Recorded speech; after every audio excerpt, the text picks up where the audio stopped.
Good afternoon, everyone. Thank you for coming. I'm so excited to be here with Anne. I want to thank Uffner Liu for having us. On this very special occasion, we're coming off of Anne's first solo museum show, which was called Manors, and the show Lovers Not. Both of these shows present entirely new works. So I thought to start the conversation, we could present or just give an overview of the Manors exhibition before we transition into this show. So for those of audience who did not see Manors, how did that project come to be? So thank you, Jamie.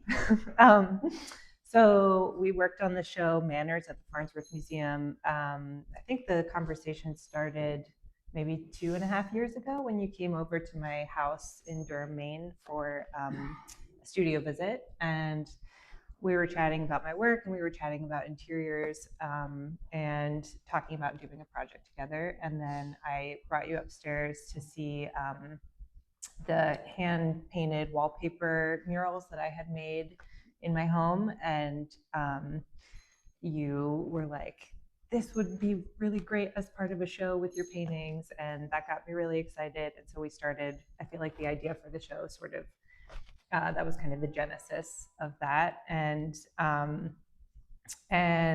for that show, I had a research component to the project where I visited 5 women-owned historic homesteads in New England and used the sort of visual interior furnishings and furniture and the histories of those places as visual reference material for the paintings that I created for our show together.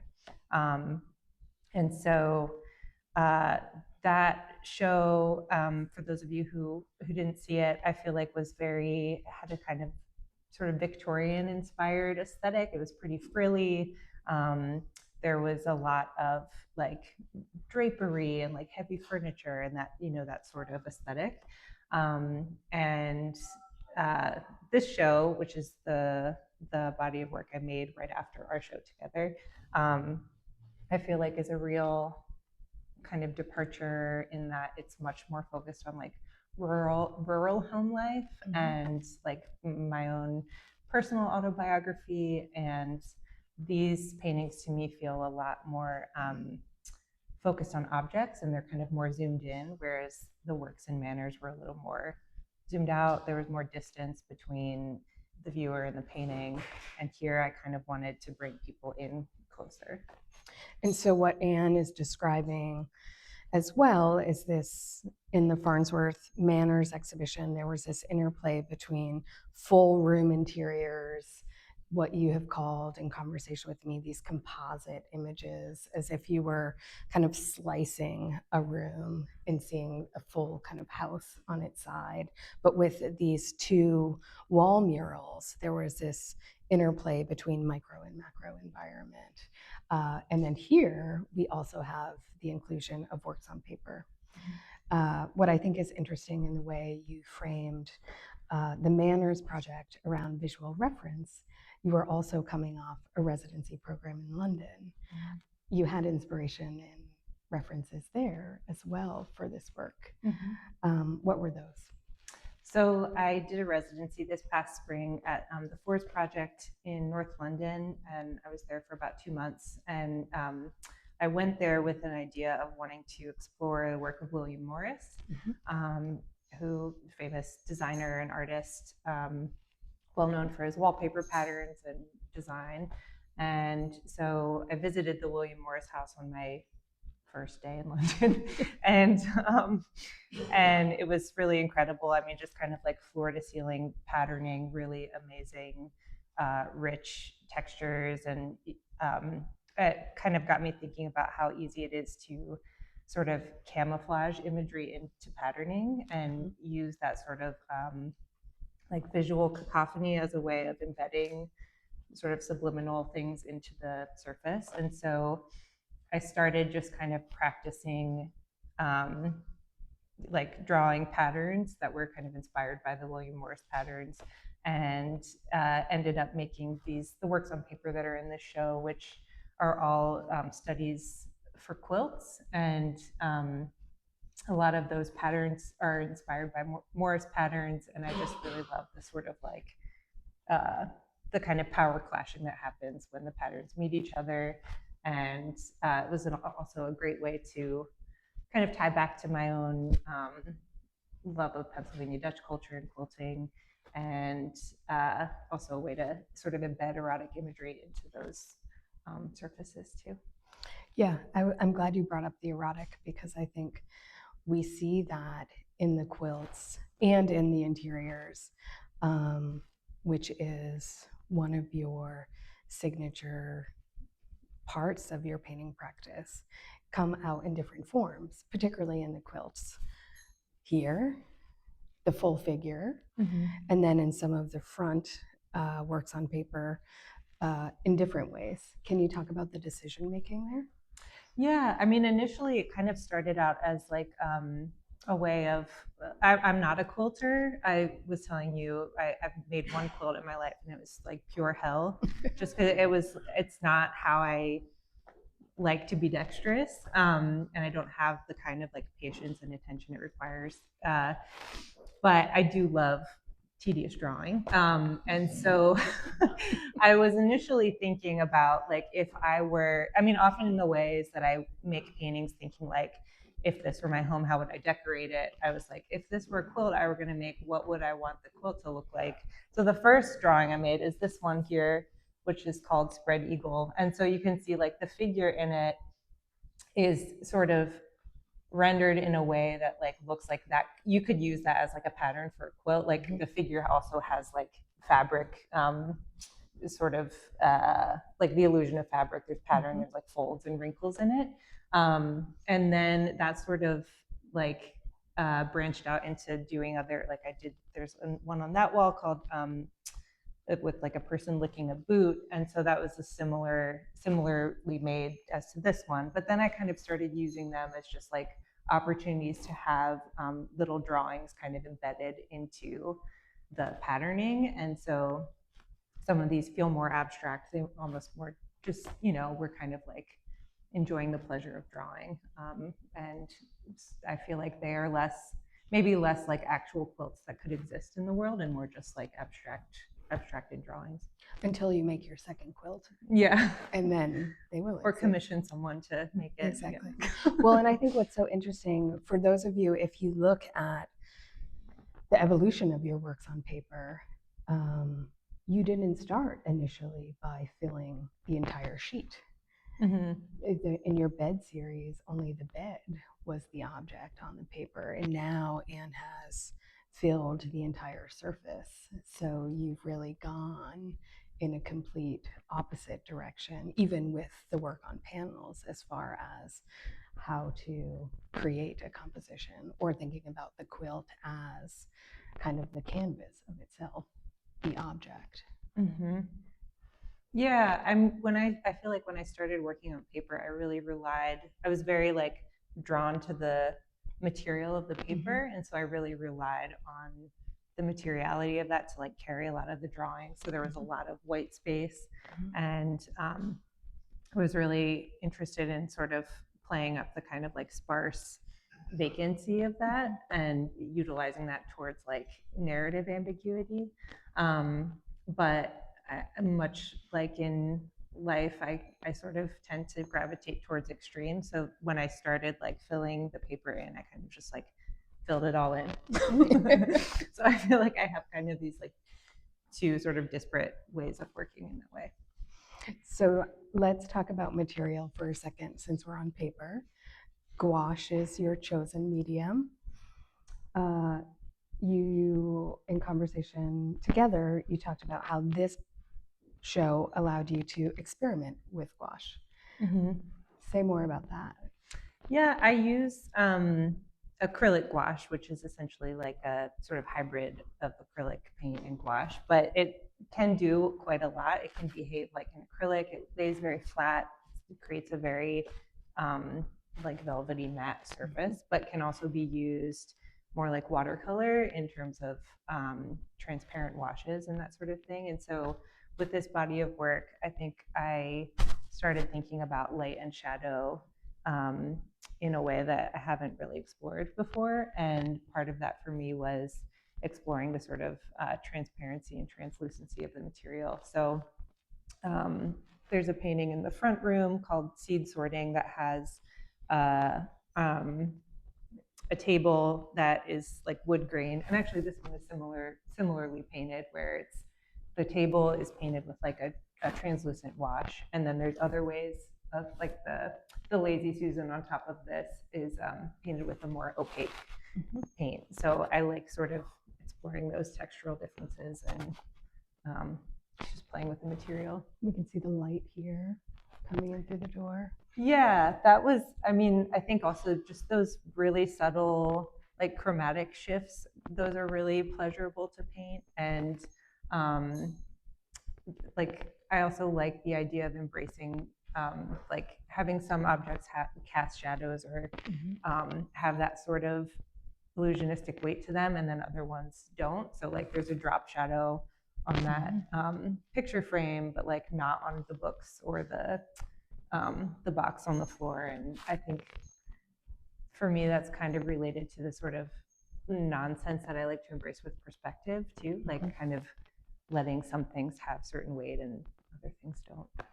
When you had your show up, the Manors show, I would take people through that show constantly. It was so popular. There were always tours. People were always asking me, how does Anne do this perspective? And I'm like, I'm not the artist here. But we would try to break it apart. Like the floor is slightly tilted, the walls are going in, the ceilings are coming down. And we'd always decide, we can't possibly inhabit this room because of the slight distortion that you played with, at least in those, because you were seeing sometimes both walls, the front wall, then the two rooms behind, and the ceilings. These are slightly different, where the walls are meeting us, the mirrors sometimes, like in this one over there, showing us what's inside the room. But you have a subtle way of creating the perspective and then just tweaking it enough that it's got your own little spin on it, that I think is quite a delight, and a sensibility that not everyone can do. Like that one on the very end has a corner, which you don't notice at the very beginning, but the wallpaper trim goes up and the light changes on that corner, which is a delicateness to it as well. So it takes a lot. You give us a lot that is this camouflaging, the word you used just recently, and a slight change in the paint to deliver more of the interior than I think that you're first initially witness to. Which I love. Thank you. Let's talk about this painting behind us, the Lazy Susan. You used the word hypnotic when we were talking about it before. I love this painting. Does anyone else like this painting? Yeah. I love it because of the different textures, where the floor and the ceiling meet, the various wood grains, maybe the meaning happening in all of that, the fruits, the different chinas, the delicate placement that I know Anne is thinking about. And then she's like talking to me about it, and it's like, I just wanted to zoom in. It was very intimidating. And I'm like reading something into it completely different. So then we walked the show together, and it dawned on me how different this show is from Manors. So let's use this painting as kind of that kind of case study of zooming in and that decision making to go in that direction. Yeah, I mean, I think the work that I made for our show together at the museum, as I was mentioning, felt a little bit more like zoomed out views. And I often find that I'm, for better or worse, like when I'm working on a series of paintings, I'm usually most excited about the ideas that I'm not yet exploring with that work. And so like every painting feels like a step to get to something else. And so I feel like when I finished our show together, I was very excited to do works that felt a little more close, that like brought the viewer closer to the objects in the works. And so it made total sense to just like start thinking about objects and material histories. And I did some reading about I come from Pennsylvania Dutch ancestry. There's a long history of painted furniture and like decorated ceramics and pretty much just like elevated domestic items that are really highly adorned and decorated. And those objects often contain narrative elements. Like I'm thinking of there's a really beautiful Pennsylvania Dutch dower chest in the Philadelphia Museum of Art that has like a biblical Adam and Eve sort of narrative painted on the front of it. And I saw this a lot in London as well, like in the Victoria and Albert Museum, you see like images of royalty on plates and that sort of thing. And so I was thinking a lot about like, well, I like thinking about the narratives that we culturally elevate as like things that we want to be surrounded by in our homes, things that we want to live with. And so, I was thinking about the kind of narratives that I want to live with in my home. And for me, that's like things that reference like love and romance and sex and queerness and the body. And so those are the sorts of elements that I put onto these objects in the paintings. And what about definitions of still life? How do you see that registering in these works? Yeah, I definitely feel like a lot of these read way more like still lifes than other paintings I've made. And I'm also interested, I'm always drawn towards these sort of like underdog genres of painting. So like, I mean, still life painting was at one point seen as like the lowest of the low. And I feel like similar things could be said about like folk art, or I mean, I don't love the term, but like outsider art, or and even honestly, even genre painting, like interiors or like kind of slice of life. Those sorts of things historically have not been seen as important as other things like landscapes or portraits. And so I feel, I think I just feel like I like to engage in these things that feel very, I don't know, I like to see meaning in these things that feel like they haven't been historically valued.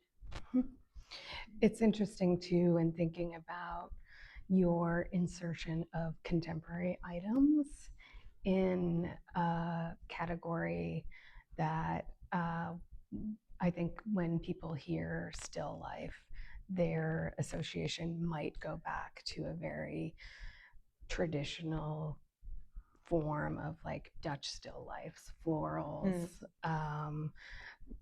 that maybe doesn't have iPads or dildos or sex toys. And here, not so much in these paintings, but the one in the back has some, or there might be some in the front, that there's a amalgamation of time, genres, erotica, your upbringing. There's a clash of information. And so that coming to be reassociated with a term like still life, how we think of that definition through an expansive lens, a feminist lens, a gendered lens, or even the fact that maybe still lifes were typically associated with female painters. How do we think about that now? Or do we not? Does it matter? I don't know. Well, is that a rhetorical question? Yeah, I don't know. It's just like, it's interesting. I think it could be interesting to think about. Yeah, I mean, I think it matters to me. I don't know. I think a lot of painters that I love, I feel like make paintings that feel a little bit between genres, or like they're not really committing to a certain category. And I like that sort of in betweenness. Like I'm thinking about someone like Mama Anderson, who makes a lot of figurative painting and landscape painting, but her paintings all feel like still lives to me for some reason. And I think it has something to do with like the kind of frozenness or like lack of time in them or something. And so, yeah, I don't know what else to say about that, but I feel like it is something I think about for sure. Well, and maybe a tangent here is some people might not know about your interest or influences of surrealism. Could you share with everyone that story or interest? Yeah, surrealism was really the first art movement that I really fell in love with when I was in middle school. My art teacher showed me the portrait of Frida Kahlo's portrait where she's cutting her hair and there's hair everywhere. And I think I just really fell in love with this sort of like imaginative kind of fantasy. And really, a lot of those paintings are like really lead with emotion too. And I loved that. And still love it to this day. And I was telling you earlier today that I just recently saw there's a really beautiful show of Gertrude Abercrombie's work at the Colby Museum, and that show is really, really rich in like iconography and personal symbolism, and is just like endlessly fascinating. But a lot of and I mean, I don't know, I would consider her a surrealist. I think, I mean, yeah, there's a lot to say. The sort of defining like tenets of surrealism are things that I'm really drawn to now as an artist too. Things like sort of embrace of nonsense and illogical, kind of surprising juxtapositions and self-contradictory imagery. And then also the sort of embrace of like the erotic and the psychosexual. That was big for the surrealists. All big fans of Freud, and also I think something I think about. I've been noticing like a kind of renewed interest in surrealism, just sort of culturally. And I mean, initially surrealism was like very much a political response to the war, and so I also wonder if like the sort of interest in it now is related to the political climate. But I love the idea of like embracing the absurd as sort of political radicalism. So yeah, I love surrealists. It's great. There's also someone else you admire here in this show that might not be otherwise apparent to people, that comes in your titles. Do you want to talk about that and the writer? So yes. Oh, you're talking about Anais Nin. Yeah. Yes, a lot of these paintings were made. Well, these were all made this year, and this has been a year that I've developed a kind of obsession with Anais Nin, who is most well known for her erotica, but she did a lot of different kinds of writing. She was writing in the like 30s to the 70s, I think, something like that. Most well known for her diaries and her book Henry and June, which explored her relationship to the writer Henry Miller and his wife June. So I didn't know her work, and somebody gave me a book of her erotica, and I was really interested in it. And then it sort of sparked this obsession with her as a figure, and just kind of like an icon of someone who was really unapologetic about her sexual adventurousness. And I mean, I think that's rare for women now, and was certainly rare for her at the time she was writing. So there are nods to Anais Nin in a lot of these paintings. Like this one here, the rug has a quote from Henry and June sort of embedded into it. And some of the titles are sort of pulled from her writing. We do see some sexual adventures in the paintings, like in the one behind us. Sometimes people would ask me, who are these figures? What are they doing? And I would say, They're usually self-portraits. Mhm. We don't see the face though. And we were talking today about this doubling, like in the dinner party or even in the one behind us. I think it's interesting you sharing about Frida's portrait of hair cutting. I like that those faces are large. We don't normally see you painting at that scale. Um, their profiles are cut off, they're looking away, yet in this one, they're also cut. There's this cropping that you do using devices, formal devices, mirrors, doorways, framing, and whatnot. We see that recurring in this body of work. Um, Talk about those decision makings and painting yourself in but out at the same time. Yeah, I mean, I find facial expressions to be so specific, like they impart such a very specific emotional tone to a painting. So my decision to leave them out is really just about wanting to have enough like emotional ambiguity and vagueness for there to be not that kind of specific emotional tone. And also is really hard to paint a face. um, and I think also like I mean, I do think about all of these paintings as self-portraits, but even the ones that don't have figures in them, I see them as sort of psychological spaces. So I see them as self-portraiture in that way. But there is something about the sort of the fragmentation of the body that happens that maybe also harkens back to surrealism also, uh, and also I think it's maybe a consequence of wanting there to be like a lot of multiple narratives happening in the painting at once. So I'm often like, you know, embedding a room within a room or a painting within the painting, or you know, using mirrors to kind of offer like another psychic space or something. And um, so yeah, it's a nice opportunity to kind of fragment the body. Okay, so I have like one maybe last question or comment before maybe we open it.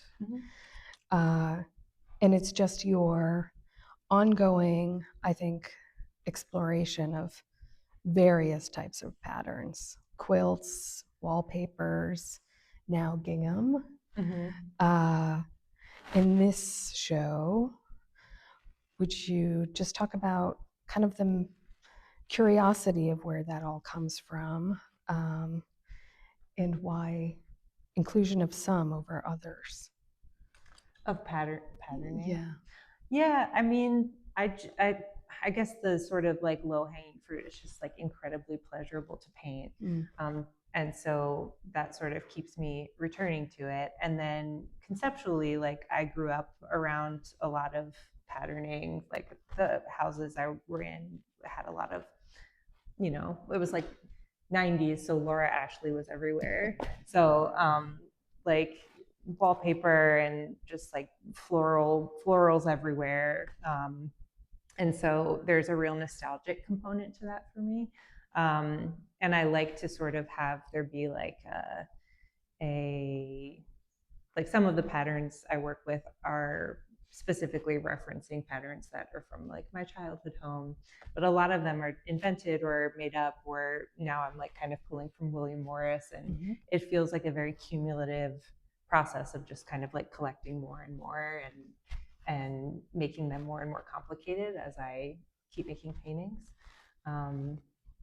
I did have a lot of fun painting all the gingham in this show, which for me, like, especially because I think about these as very like rural kind of country paintings. That to me is like a quintessential country home aesthetic, and also just like very, very fun to get lost in painting that.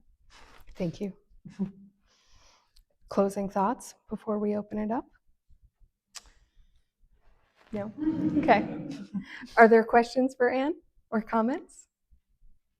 There's a technical one.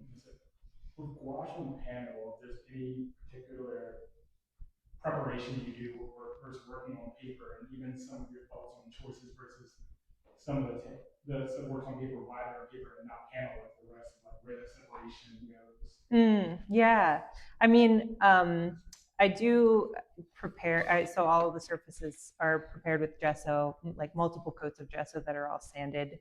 I really like not having like a tooth to work with. I like things to be really, really flat and smooth. And then the gouache I use, as I mentioned, is like an acrylic gouache hybrid. So it sort of behaves like acrylic paint in a lot of ways in terms of its like viscosity and like light fastness and stuff. So it lays on the surface really well, really nicely, and is very forgiving. Um, in terms of like choosing what to paint on what, I think for me, well, practically, I started making these drawings while I was at a residency in London and wanted to bring them back in my suitcase. So I feel like it made sense to make them on paper. And I hadn't, like, this is a new way of working for me. So I haven't, because I hadn't worked that way before, drawing feels a little more like it's faster. It feels a little more informal. And so I kind of wanted to like start out on paper. And then there's also for me, like paper feels a little bit more like quilt than a panel, like just materially. So I feel like they kind of made sense that way. You mentioned earlier when you were speaking about how you like the underdog art, with reference to still life, I think. And one of the things that I'm drawn to most in your work, both in Manors and here, is your ability to capture textile art, which I think is personally, as a textile artist, feels a bit underdog.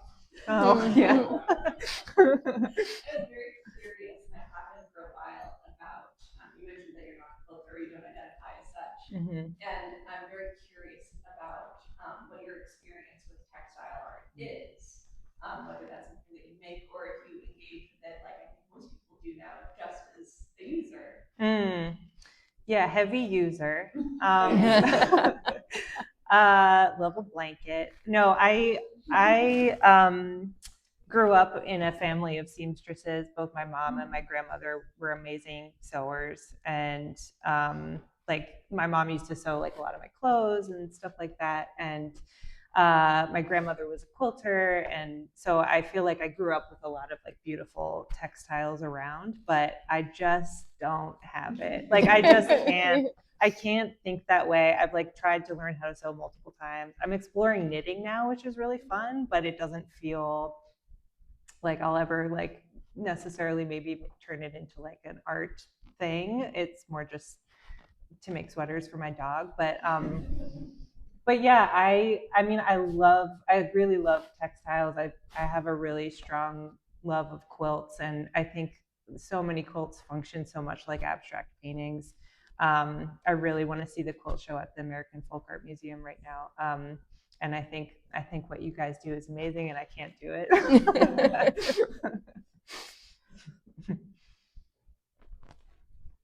Do you make like preliminary drawings for these? I'm curious how you get the image on the panels, or like if you're just going at it straight with paint and kind of going it slowly, you don't know what it's gonna look like, or if you have a plan, or if like if you're transferring a drawing maybe previously made or projection, or just wondering if you could share some about that. I can actually show you because I have like so like this is my sketchbook, and I feel like this is how I plan things. It's very like this is a sketch for that painting. I mean, you can't really see it, but I basically am like, I want a chair here, I want a window here, but it's like a little thumbnail. So it's really like really what's the word, elementary. It's very simple. And then like the fun for me is taking this like very, very simple sketch and like drawing it out on the panel, and then deciding like, oh, this actually isn't a chair, it's a sofa, or this actually isn't a window, it's a mirror, or like sort of letting those decisions happen more spontaneously. And I think even then, like the painting will still change quite a bit. Like I don't really think about color that much ahead of time. I sort of make those decisions on the fly, and that's like the excitement of painting too, is not really knowing what it's going to look like. Because I feel like if you know what it's going to look like completely, then it's like, why paint it? You know? How do you do the size? What's How that? do you figure out the size? Yeah, I mean, I feel like this is kind of the scale that I like to work in. I have made some bigger paintings, like in Manors, that had the biggest painting that I worked in, which was a triptych that was like 3 by 9 feet. And um, I feel very drawn to this particular, like not too big, not too small scale, because it sort of allows me to preserve the sort of intimacy of the mark making, but it's big enough that like a lot of things can interact with each other. So You know, Agnes Martin used to make drawings for hers, painting for the size of a postage stamp. I didn't know that. Get bigger. Yeah. And Rose Wiley, she does something similar. She makes drawings on like computer paper and then kind of fills out to make them bigger, like plans. That, but just to share people with you that these are things that we do. Cool. I think it's cool. Thank you, Wells. Kind of piggybacks off that question about your process, because to me, a lot of these works look so effortless, and just very impressed with how you go from something very small and talk about how you still are able to change it as you go. Did you go between different paintings as you work, or do you focus on one painting and then kind of move on to the next? Or do you come up with an idea like, oh, actually, this goes better in this painting? I'd love to hear a little bit more about that process. Yeah, I always work on like maybe 7 or 8 paintings at a time and just kind of have them all going. And it's really just like an attention thing. So if I get bored with one, I can move on to something else. Or I also think that I'm usually most excited about my paintings when they're like 2/3 done. So they stay there for quite a while because I like that stage of completion where like things are kind of figured out and you sort of get a sense of what it's going to look like, but it's not totally resolved yet. So it's not like there's still potential for something weird to happen. So for that reason, I feel like I like to have a lot of things happening at once and just kind of have that sort of like unfinished energy going. Anyone else? Yeah. Question. And how does it feel like sitting in the show? Like, are you like compared to others with bodies of work? Is this one that I don't know you feel particularly proud of, or does it feel good? Yeah. Artists don't really. I don't either, and that's probably why I'm bringing it up, because I also like we don't get to sit in shows for and like live with the work for very long. And Anne is building a new studio, which is very exciting, but her current studio is quite small, so she also like doesn't get to really live with all the work. So I guess it's just like a general question, like how does it feel to be surrounded by this body of work? Yeah, it feels good. Yeah. I feel like as you mentioned in my studio, I don't often get to see my paintings have space. They're often like very like hung up close together and they're like in my personal space all the time. So it's really nice to see them have breathing room. And I also, when we like worked on hanging the show, having this sort of quilt pieces kind of interspersed with the paintings felt really important to me. And I really like the sort of like dialogue between those things. But it's, I mean, yeah, it feels great. It's nice. It's nice to be in here. How big is your studio? Do you work at home? I work at home in my basement. Cool. And it's my studio now is like, it's small. It's like maybe 11 by 13 feet or something. Does it feel conceptual to work in the basement for you? Well, it's kind of like a half basement. It's sunk into the ground, so there is a window, so there's natural light. But I've always just like sort of like, you know how goldfish like take up the space of their bowl? Like I feel like I've always just like grown into whatever space I have to work with. And like I lived in Philly for a while and like had a very small studio there, and I feel like artists we just like work with the space that we have. So yeah, as Rachel mentioned, I'm like building a studio now, and it's like been so wild to just kind of be able to design something from scratch. So I'm excited to see how it maybe changes how I paint, or maybe not. So I'd just like to say, I really enjoy it. I'm a lover of spatial awareness and clutter, which these are all filled with so much information, but they also feel vast, and like if you can step in space, and I really want to compliment that harmony between the two. That there's so much going on at all times, but it's not falling out, like it's not a jump. Thanks. Yeah, I mean, I feel like that's maybe also true to how I just live in my own home. Like I'm incredibly tidy and precise, but there is a lot of stuff around. But I feel like I'm very particular about like where it goes and how it goes. So I can tell with a similar mindset. That probably operate every single area in the house. Yeah. Yeah. Any final questions? Thank you all so much Yes, for being here. thank you for coming. Thank you, Jamie. That was so delightful. So did you. Thanks for bringing my blood pressure down.